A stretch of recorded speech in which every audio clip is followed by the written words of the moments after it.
guys, it's Robin, RS Island Crafts, and welcome to my craft room. This is my Whip It Wednesday video where I'm going to show you whatever I can about what I've been working on in the craft room this week.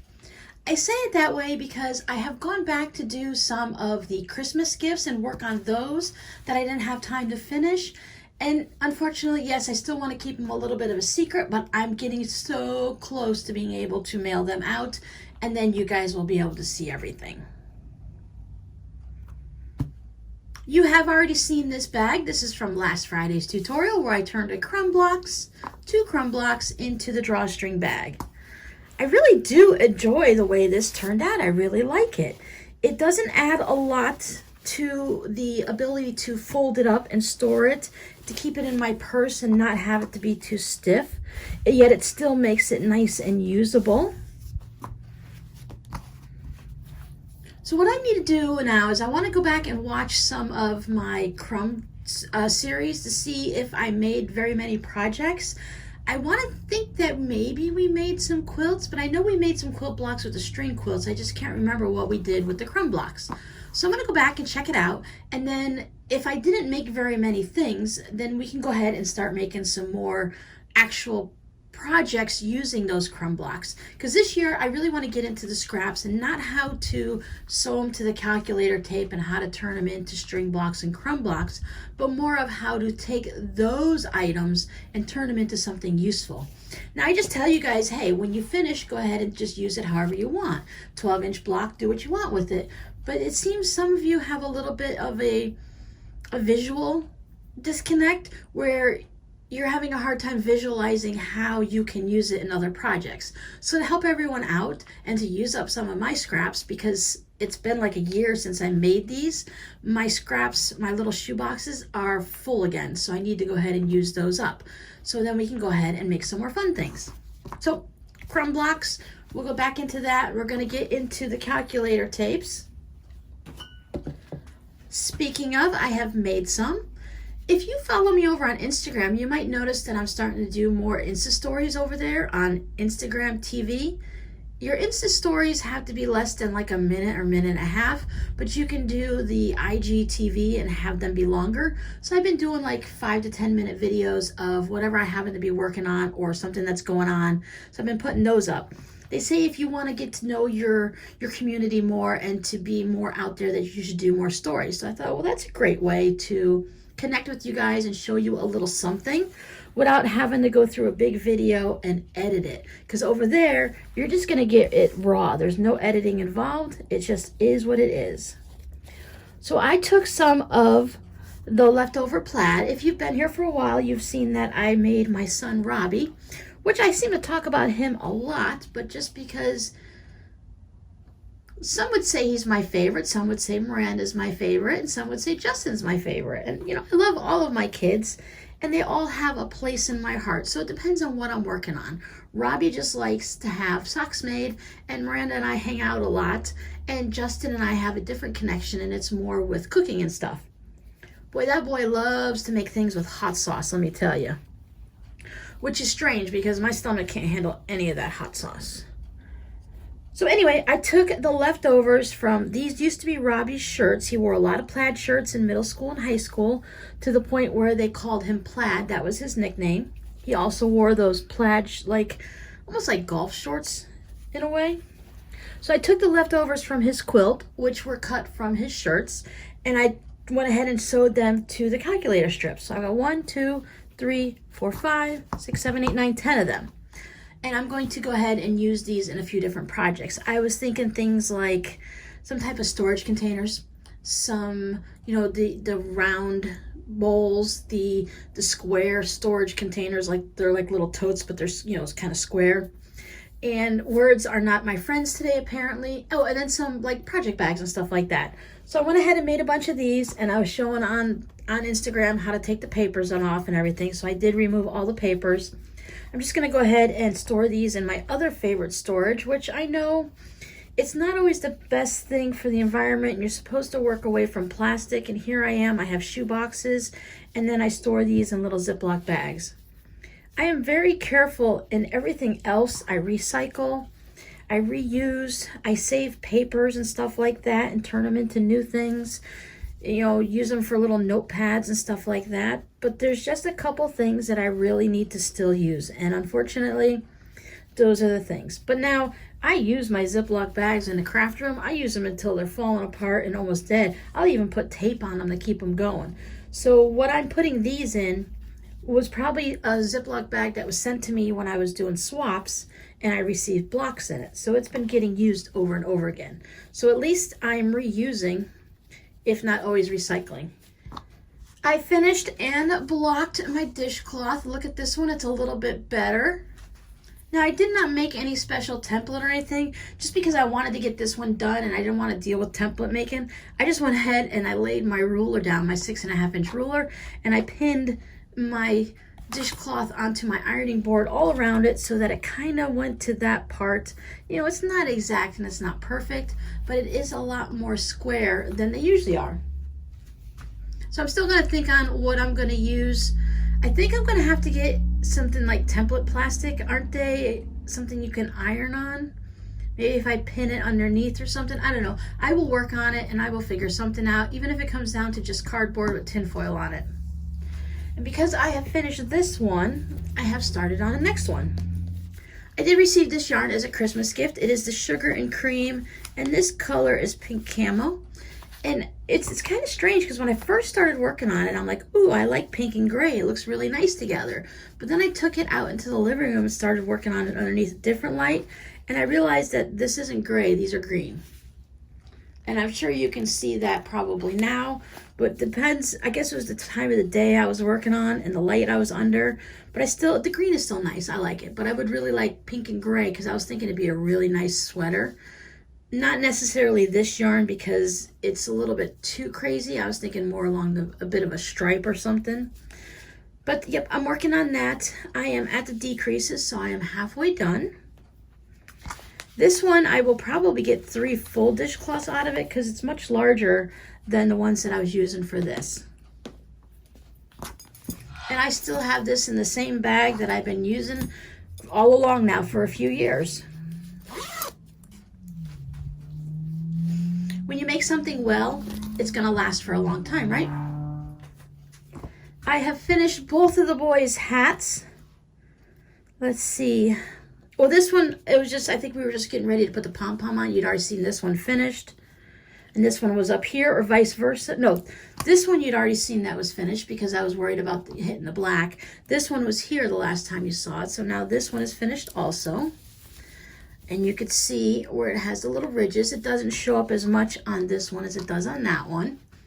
I think it's kind of interesting, even though, yeah, they're both basically the same size. Just the way the stripes are on it, it does make it look a little bit wider. And I think this one might have been really fun to have maybe just a black brim on it.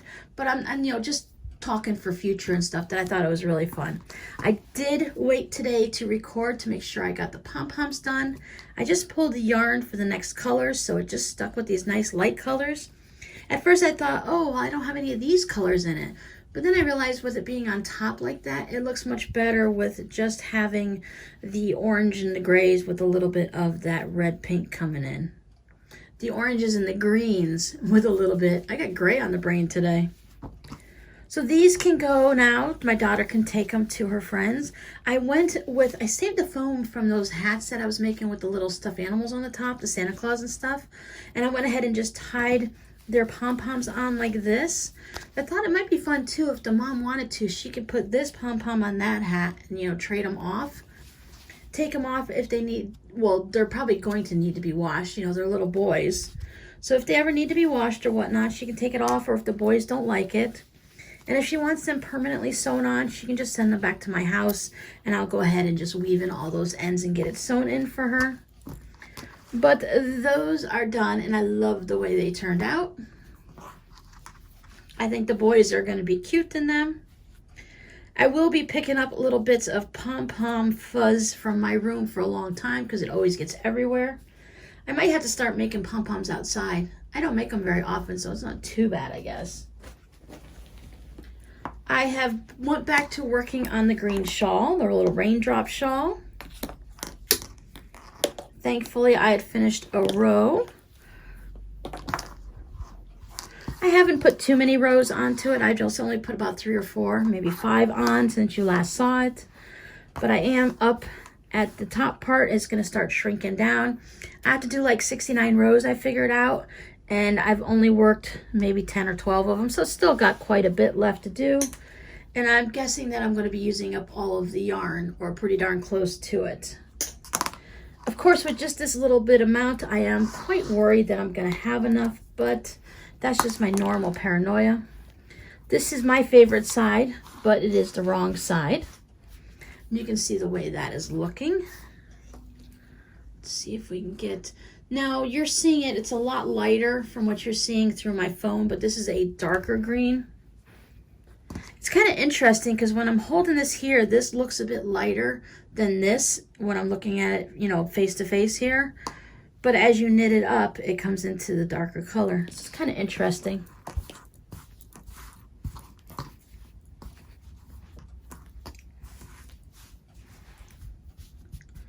But I always like the center spine of a shawl and the way it's worked like that. That's really nice. This is going to turn out to be a lovely shawl once it's all blocked and everything like that. And all these little raindrop holes are opened up. So I'm going to keep working on this. Now, if you've been following me, and I don't know if I've actually showed you guys here. Did I show you last week my envelopes? This thing is hard to open. It's one of those scrapbooking things that you got to really struggle with. But I've been showing these over on Patreon, and I've been showing it on Instagram. I did a little video this past week on Patreon on how to actually use the envelope punch board by We Are Memory Keepers. But I've been having fun making envelopes. I've learned now and how to do them so that they're not wrinkly. So now that I've got that mastered, I got the envelopes down pretty good, I can go ahead and start working on the cards. As you can see, I had some issues in the beginning with the wrinkles and with the process that I was doing it. So they are looking much better now. It's like most of these look really good. It's when you get into the different ones like this. But I don't mind.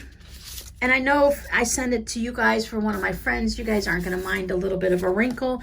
You all understand that it's a process and a learning, and chances are the envelope's going to get thrown away anyways, and people are more apt to save the card if they're going to save anything at all. So the envelopes are done. So next up is to start working on the cards. I really like these little small ones. I'm going to take my leftover scraps from when I trimmed down the cards, and I'm going to cut these so that they fit into here and just have it folded over once or maybe twice.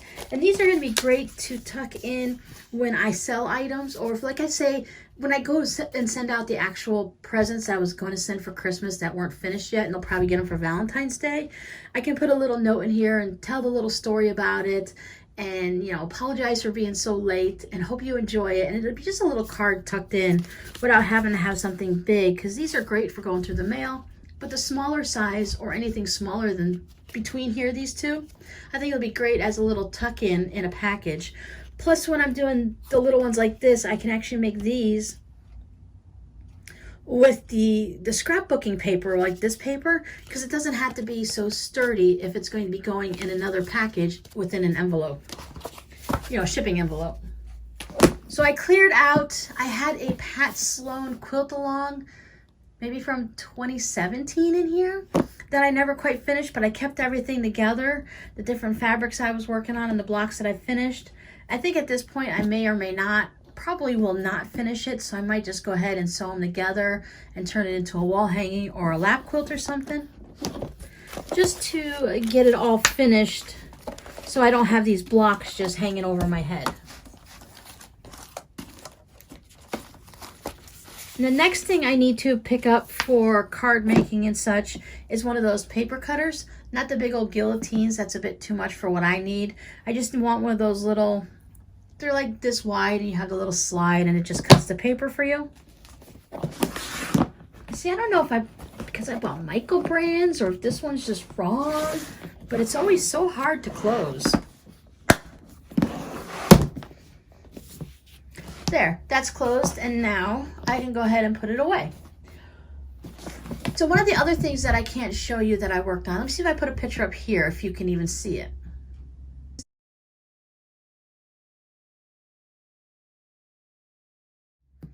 This is over on the right-hand side of my sewing machine, and I used to store, have you ever been when you go like Walmart and stuff and you get cold meat, it's in that little plastic container with like the blue lid and stuff, or a red lid depending on what cold meat you buy.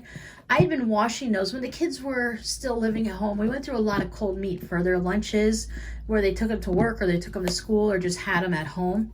So I saved them all, and I was saving little things in them like beads and buttons and all the different little bits of scrap fabric I was saving in it. So I think I had about 20 or 25 of them stacked up on a little TV tray on the side of my sewing machine area.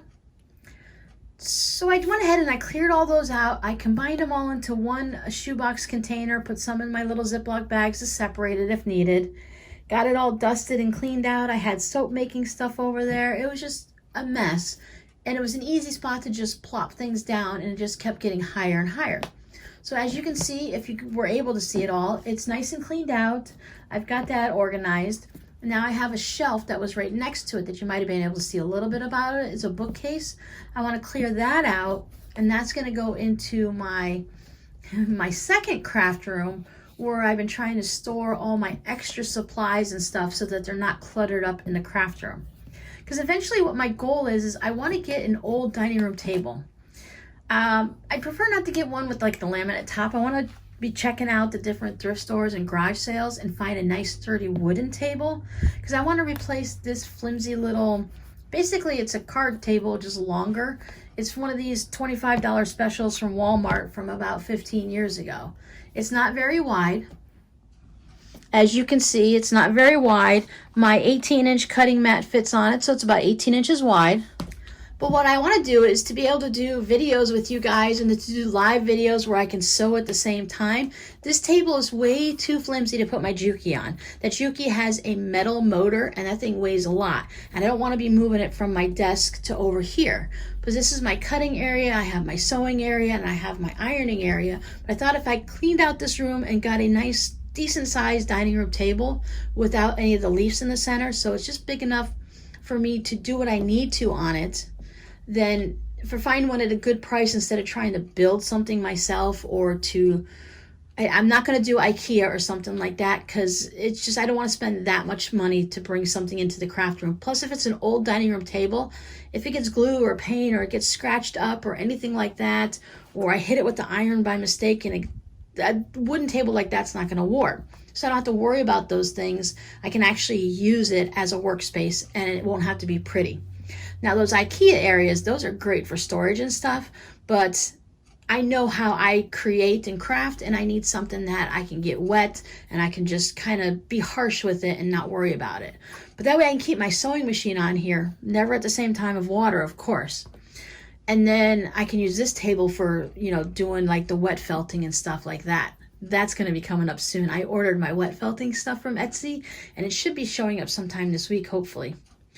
But anyhow, Rambling Robin says that if she gets a nice dining room table, then I'll be able to record in a different way. And I can, right now I have to record when I'm talking to you, and then I have to readjust my stand for my phone, and I have to put it over by the sewing machine. And sometimes I got to get it a little crooked like this to get it to work right, and to zoom in. And then when I'm done there, I have to come back over here, bring my ironing station. You know how it is.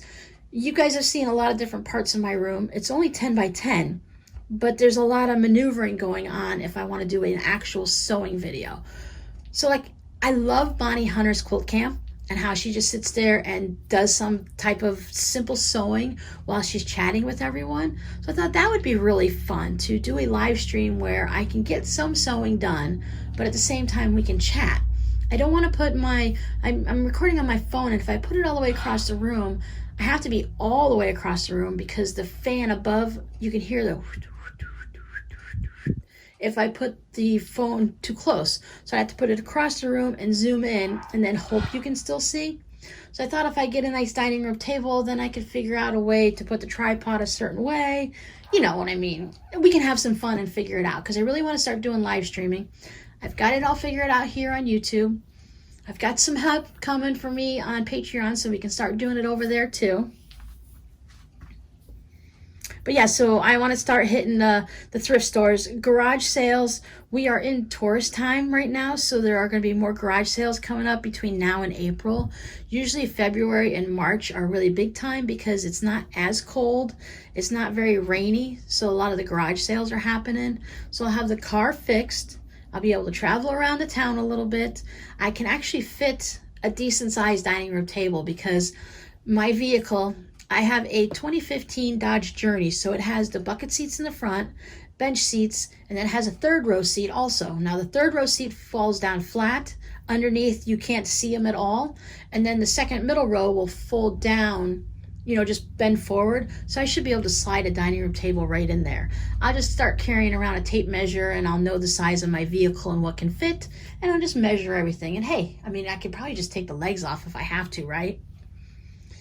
I'm determined to find a reasonably not that pretty, young kids who had too much fun with it, maybe a $10 or $25 dining room table. I don't even care if I get chairs, to be honest with you, because they're not a necessity. Okay, all that rambling, I got one more thing. If you stuck around with me, I want to show you something that came in the mail. In my wanderings on YouTube, I found someone new to follow. I was looking at different scrap things, and if you look up scrap fabric projects and stuff, I still ended up with finding scrap yarn things. So I found someone called, oh, there you go, Quilt as Inspired. I'm going to try to remember to put her up in the iCard so you guys can find her. But she sells something called a mess kit. And you get a variety of different things in it. And she was giving away, I believe she gave away 3 of them. And I was lucky enough to win one. I showed it over on, I just put it up this morning, Monday morning, on Instagram TV. So if you follow me on Instagram, you may have already seen all the different contents. But it comes with a variety of things. It comes with some fun yarn. It's got embroidery floss, pearl cotton embroidery floss. It's got a bunch of beads. And it has, if you remember when I got my zippers, I had the Matryoshka dolls in there. And this had an actual piece of that fabric as part of this kit. So I thought that was really fun. It was like it was meant to be. So I added the buttons into that. So I'm holding on to this. I've got some ideas for it. She suggests doing your initial and then doing some embroidery and stuff on it. And I'm not sure exactly what I'm going to do. I have 2 pieces of black felt in here. Plus, of course, I have my own felt. But I want to try to do mostly what's in this kit for things like that. The fabric and the felt. I might add in some extra beads just because I have them. Or change up the embroidery floss. So I guess I'm not going to use just the kit, which is perfectly fine. But this is one of the things I was thinking it'd be fun to work on a live stream. Whether over here on YouTube or over on Patreon. And it's something that I can work on while chatting with you guys. And you can see how it progresses. Because it's basically going to be an art style quilt. It's going to be something that just happens, and I'm not going to really plan it out too much. It's just going to be a freeform type thing. And I think it's going to be a lot of fun to work on. So you can look forward to that coming up too. So that's it for me today. I probably have a lot of other stories I could tell you, but I'm looking at the timer that says 25 minutes before I edit it. So I better let you guys go. And I'll see you guys next week. Bye.